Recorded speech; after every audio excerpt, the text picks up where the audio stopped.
Bonjour à tous, Mathieu Tremblay ici pour l'analyse de la semaine. On est le dimanche 17 mai 2020 déjà et cette semaine, c'est très intéressant qu'est-ce qui s'est passé sur quelques monnaies ou paires. En tout cas, on va regarder ça ensemble. On va revenir sur le Bitcoin, entre autres, sur l'or qui nous donne un beau top départ. Bien sûr, on va aussi aller sur quelques analyses de paires ensemble sur du daily et je change mon aperçu sur le GBP. Pour ceux qui me suivent depuis quelques semaines, vous allez voir, je change ma prédiction en fait de ce que je vois pour l'instant, pour cette semaine du moins, sur le GBP. Alors, c'est parti. Juste pour rappeler que mes analyses sont basées sur la force des monnaies. Donc, je prends les monnaies en soi. Donc, par exemple, le GBP unique, le USD unique, le Canadien unique. Et je reporte ça, en fait, quand je trade dans la semaine, quand je suis sur du daily trading ou des choses comme ça. Donc, voilà. Je vais reporter mes analyses pour aller chercher, par exemple, une monnaie qui est forte versus une monnaie qui est faible. Et à partir de là, je vais essayer de trader toujours sur le même, dans le même sens, en fait, ce qui va me donner beaucoup plus de potentiel, d'après moi. Donc, on y va pour le partage de l'écran. Et donc, l'analyse de la semaine. C'est parti pour donc le Bitcoin. Ah oui, j'ai oublié de dire que mes analyses, bien sûr, ne dépendent que moi. Ce n'est pas une incitation à investir. Vous devez toujours faire vos propres analyses, bien entendu. Petit disclaimer ici, on investit toujours l'argent qu'on est prêt à perdre, bien entendu. Et bien sûr, sur du intraday, vous pouvez tout à fait voir des choses différentes de ce que moi, je vois. Moi, j'essaye de voir sur la tendance de la semaine. Donc, déjà, au niveau du Bitcoin, très, très bon, parce que la semaine dernière, en fait, on avait, donc moi, ça faisait 2-3 semaines que j'avais dit que ça s'en allait à 9000. C'est allé jusqu'à 9000. On a eu la cassure vers le haut. On est revenu, en fait, se positionner, vous voyez là, en dessous du flag. On est sur un flag depuis 2017, début 2018. Et cette semaine, on a cassé et fermé en haut. On est venu sur la zone des 10 000. On est venu flirter, en fait, la zone des 10 000 qui se trouve ici. Donc, cette semaine, on peut s'attendre à soit petite consolidation ici, soit on casse, en fait, et on rentre dans cette consolidation-là entre le 10 000 et le 11 000. Ce qu'il faut toujours réfléchir avec le Bitcoin, c'est qu'il y a beaucoup de FOMO, de fear of missing out, la peur de manquer le bateau qui va se mettre en place dès que le Bitcoin va repartir ce qui va probablement amener une prochaine vague, en fait, du Bitcoin très, très haut. Bien entendu, tout est possible et jusqu'à maintenant, jusqu'à preuve du contraire, une cassure vers le bas est toujours possible. Mais là, pour l'instant, on a des signes encourageants vers un buy sur le Bitcoin. Pour ce qui est du US30, on est dans un range en ce moment. Ici, vous voyez, entre mes deux moving average, le 5 et le 13, on est vraiment donc sur un range qui continue et qui, donc, pour l'instant, tant que je n'ai pas en daily un vrai signal qui va me donner soit une cassure vers le bas et on va venir retester le V, en fait, du coronavirus, soit on casse vers le haut et là, on revient tester, par exemple, le Moving Average 50 qui se situe ici en haut. Je peux même déjà commencer à retirer mon Fibonacci puisque le 61,8 a quand même été atteint. C'était vraiment la zone que je cherchais à aller voir. Donc, là, on est dans un range sur les Moving Average. Le 5, le 13, le 200 sont ici. Donc, on va voir. Pour l'instant, on attend la cassure, en fait, avant de savoir si on buy ou si on sell à ce niveau-là. On va sauter à l'or parce que l'or, c'est super intéressant ce qui s'est passé cette semaine. Regardez ce qui s'est passé. On a eu un beau top départ sur l'or ici. On a fermé en haut. Donc, on avait un range qui s'était passé. Donc, ce qu'on a eu, c'est qu'une première cassure, consolidation, cassure ici. Donc là, cette semaine, accélération probablement pour peut-être aller chercher les 1790, voire 1800. Et pourquoi, en fait, je donne cette zone-là? C'est parce que si on revient, donc, par le passé, on a un top ici qui est à 1790. Donc, c'est pour ça que j'ai mis ma prochaine résistance à ce niveau-là. Mais ce qui pourrait être très, très bien au niveau de l'or, si on part de 1700, autour des 1740 jusqu'à 1790 cette semaine, on peut avoir quelques bons petits pips pour bien commencer la semaine, ce que je vous souhaite à tous, bien entendu.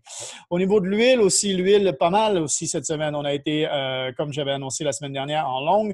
On vient d'atteindre une zone de résistance qui est autour des 30. On est sur le moving average en plus 13. Donc, il y a un potentiel de cassure si jamais on casse l'huile ici. Moi, j'attends, en fait, ce que je vais faire, c'est que je vais m'en aller en daily cette semaine et que je vais essayer d'aller voir quand le daily va me donner un top départ de la zone des 30 pour aller chercher en haut la zone des 40 à peu près. C'est ce que la Russie a dit au niveau du fondamental. Hein. Poutine a dit au niveau des 40-42, il serait OK. Et puis, c'est une zone ici, techniquement parlant, qui a été déjà testée. Donc, moi, je vois bien, par exemple, le moving average 50 venir se positionner ici, lui venir monter, donc ça va ralentir la chute et avoir cette zone ici de résistance qui va être autour des 40. Voir la prochaine, qui est ma zone ici. En fait, moi, avant une grosse descente comme ça, j'aime bien me mettre la dernière bougie qui va dans le sens inverse. En fait, si on a une grosse descente, la dernière bougie bullish, et à l'inverse, si c'est une montée, si c'est un trend qui est en montée, je vais aller chercher la dernière bougie qui est bearish. Donc, par exemple, ici, on aurait la zone également. Hop. Oh, pardon. Voilà, on aurait une zone ici. Donc, c'est ce que j'aime faire pour me repérer, en fait, parce que le marché est sensible à ces zones-là. Et donc, ici, première résistance. Et si on continue à monter, on va aller tester les 50, ce qui est à peu près la normalité. Donc, ça, c'est pour l'huile, le pétrole. Et donc, le dollar canadien un peu spécial cette semaine parce que le pétrole a monté et le dollar canadien a descendu. Donc, il est venu retester notre zone ici sur le weekly, donc sur la semaine. Le dollar canadien est venu retester la zone. Ça a tenu.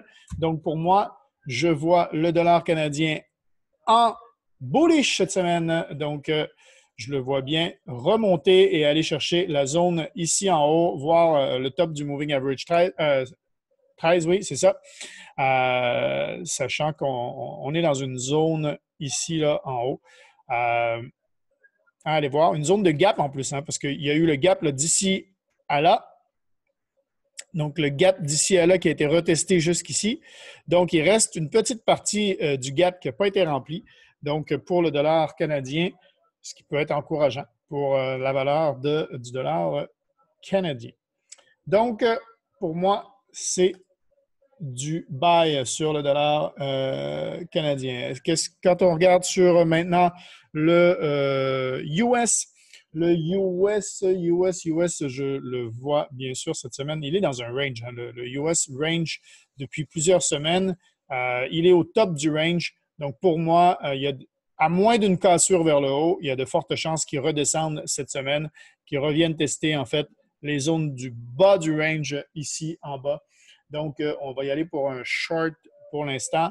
À vérifier en daily, bien entendu, pour voir s'il n'y a pas une cassure vers le haut et donc aller retester le top ici de la résistance, en fait, qui est en haut là. Pardon. Au niveau du dollar australien, cette semaine, pour moi, en fait, ce qui s'est passé cette semaine, le dollar australien doit normalement reprendre, doit corriger en fait encore plus là, la grosse descente qu'il y a eu ici. Maintenant, Il est sur un trend qui est largement en descente. Et là, en fait, cette semaine, on est venu retester ça ici. Donc, à vérifier toujours en daily, allez voir cette semaine si on a un signal de cassure vers le bas pour venir retester la zone ici en haut ou si plutôt on casse vers le haut pour venir chercher le moving average 50, voire le 200. OK? Donc, à voir cette semaine, à voir donc en daily si le dollar australien va être fort ou faible avec le début de la semaine. Au niveau du dollar de Nouvelle-Zélande, pour moi, en fait, on vient d'aller retester. Vous voyez qu'il y a un gap ici encore. On a eu un gap qui a été retesté, non pas une fois, deux fois, mais là, trois fois maintenant. Le gap est toujours maintenu. Donc, pour moi, on est possiblement sur un top départ là, pour remonter sur le dollar de Nouvelle-Zélande. Possible d'aller chercher avant le gap pour après ça remonter. Il y a une possibilité là-dessus à voir en début de semaine. On va peut-être avoir une ouverture en bas et boum, une ouverture avec un gap. Et puis, hop, on remonte sur le dollar de Nouvelle-Zélande pour cette semaine. Donc, je le vois en longue. Au niveau du japonais, du yen japonais, on attend toujours notre breakout. Hein. On est sur un flag, on rappelle, dollar japonais en weekly. On est sur un flag ici. À voir. Mais là, on a ce qu'on appelle une consolidation. Vous voyez, la volatilité se rétrécit quand même pas mal les dernières semaines. On est depuis à peu près 4-5 semaines, on a une volatilité qui se rétrécit. Si on finit par avoir le breakout qu'on attend ici, on risque d'avoir un yen japonais assez fort cette semaine. Donc, on va attendre le break ici. Et si on a le break, donc on part vers le haut au niveau du yen japonais. Au niveau de l'euro, euro, eh bien, on est sur un trend qui est largement en descente. On a eu le breakout vers le haut, breakout vers le bas. Et là, en fait, consolidation ici en range depuis quelques semaines. Ici, plusieurs fois en range, le support tient toujours. Maintenant, le trend est assez fort en décembre, donc à voir en début de semaine, mais moi, malheureusement, pour les gens en euros, je le vois bien monter. Et là, je viens de m'apercevoir, hop, il y a un gap. Oui, le gap a été comblé. C'est bon. C'est pour ça que je ne l'avais pas mis. En fait, le gap a été comblé par la wick qui est là ici. Donc, bonne possibilité ici, donc, de revenir tester le support et si ça casse, moi, je vois l'euro en short cette semaine. S'il y a cassure, s'il n'y a pas cassure, bien entendu, hop, on est reparti pour aller retester le MA50 ici à peu près. Donc, à voir. Hein. Donc, ici, si ça casse vers le bas, et puis si ça ne casse pas, si ça maintient, on est parti vers le haut. Au niveau du pound, le pound, eh bien, cassure vers le bas d'une résistance, d'un support, pardon, qui datait de longtemps. Ici, hop, ça date de 2016-2017. On était dans cette zone-là ici. Et le support a été cassé. On a fermé en dessous cette semaine, un peu comme, vous allez dire, ce qui s'est passé ici. Puis il y a eu un retracement. Mais là, on était vraiment descendu très rapidement. Là, ici, moi, vous voyez, ça fait plusieurs semaines que je vous dis que le pound, je le vois monter. Cette semaine, je change parce que pour moi, il y a un breakout ici. Donc, possibilité d'aller retester notre zone ici en bas la zone, en fait, de notre support, en fait, qui serait là, ici, dans la zone en bas. Possibilité, donc, pour moi, un GBP qui serait plutôt en sell cette semaine, donc en short pour la semaine, parce qu'il y a eu le breakout et fermeture en dessous ici. Donc, avoir la réaction du marché en début de semaine, mais pour moi, possibilité donc d'avoir un pound qui est faible cette semaine. Et pour ce qui est du franc suisse, on est dans un range qui est vraiment pas très élevé. Cette semaine, On a eu vraiment une volatilité qui a été très minime, là, vraiment une baisse ici. Vous voyez la grandeur de la bougie qui est comparée à tout ce qui s'est passé avant. Donc, possiblement d'avoir quelque chose qui se prépare. C'était dans le bas de notre range. Donc, à voir là, cette semaine si on va descendre ici, voire plus bas. Donc, si on va casser vers le bas, vu ce qui s'est passé là, cette semaine. À voir, mais moi, je le vois, le franc suisse, non, soit il casse ici, soit on a une remontée pour aller dans le top de notre range ici cette semaine. Donc, à voir en daily, toujours l'analyse en daily. Et là, on est sur des... C'est assez intéressant cette semaine parce qu'on est souvent à la limite des supports sur les ranges, des choses comme ça. Donc, il va falloir descendre d'une unité de temps pour aller sur du daily, pour voir en daily qu'est-ce qui va se passer sur le daily, qu'est-ce qu'on va avoir des signaux forts en début de semaine qui vont nous indiquer en fait que lundi, mardi, mercredi au moins, on soit parti dans un sens pour cette semaine. Et si on va voir donc quelques paires, donc là on a vu la force des monnaies. Maintenant, si on va voir les paires et que là on descend dans du daily justement, ici, on a le AUD-USD, pas grand-chose. Nos moving average sont tout pris ensemble. On a un monté, consolidation ici, tasse avec ans. On a possibilité donc d'avoir du buy de ce côté-là cette semaine. Ici, 4 JPY, pas grand-chose à dire. L'Euro-GBP, par contre, l'Euro-GBP, c'est très intéressant. On a eu un beau top départ ici pour du buy cette semaine. Possible retest en début de semaine. Possible retest de la zone ici. Hop. OK. On était sur une zone ici là, depuis un moment. Hop. OK. Top départ. Possible retest pour après ça aller chercher le haut ici, le switch en fait des moving average qui est ici, qui m'indique qu'il va y avoir un support qui est là, mais ça peut quand même représenter quelques pips. Si on revient tester, ce serait une entrée parfaite pour aller se faire un petit 170 pips dans la zone ici. Et si on n'a pas de retest, vous pouvez rentrer avec une première position ici pour une centaine de pips pour aller chercher le haut ici, le switch en fait des moving average. GBP AUD, eh bien, sur du daily intéressant également, switch qui possiblement peut se confirmer, du moving average 13 et du 200. Donc, possible descendre pour aller chercher le EMA 800 sur le GBP AUD.